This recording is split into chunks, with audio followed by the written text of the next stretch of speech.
CGCP 2753 by Chesthetica. Black has a queen, rook and pair of pawns. White has a pair of rooks, knight and pawn.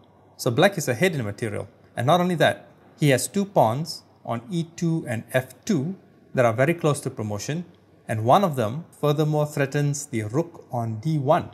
Now what if white were to do the obvious thing, which is move the rook away, let's say to c1? Well, black will promote to queen, maybe rook to d4, queen to g6, check, king to b2, f1 promotes to queen, rook captures the other queen, check, queen captures rook, rook to e4, check, skewering the king, queen captures rook, the knight is pinned, so king to b3, queen to d1, check, king to a2, rook captures knight, check, king to a3, and there are many ways for black to win, including queen to e7 mate. So it looks like white is in trouble. Still, you might be quite surprised at the analysis. Let's take a look.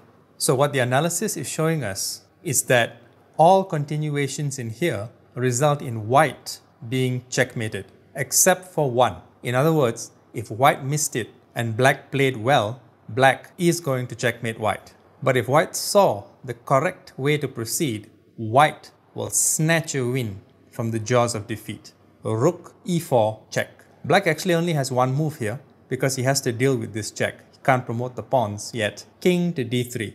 And then you might be wondering, okay, now what? Rook to d4 check. Now here, if king captures pawn, knight to e4 check, king to b3, rook on the first rank to d3 mate. So black doesn't capture the pawn. Instead, he moves back e3. Is it a perpetual check thing going on here? No, because both rooks are connected after knight to c4 check. Now the king has to slide over to f3.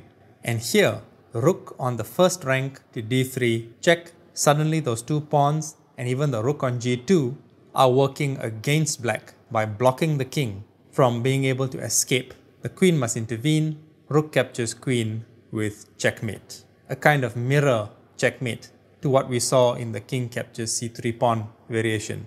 What just happened here? Let's take a look at that again. White is clearly losing, but this is chess, and that means that things aren't always what they seem. Here we go again. Rook to e4. King moves to d3. The rook needs to go backward to d4. Black's best chances are moving back to e3. Knight gives check on c4. The king is shoved to f3. Rook on the first rank to d3. Check. Black knows he's in trouble now. Queen intervenes on e3, and thanks to that knight on c4, rook captures e3 is checkmate. If only the rook on g2 was not on g2, the black king could escape. But alas, it can't. Imagine if this happened in a real game between master players. People would probably be talking and writing about it for years or decades. Thanks for watching.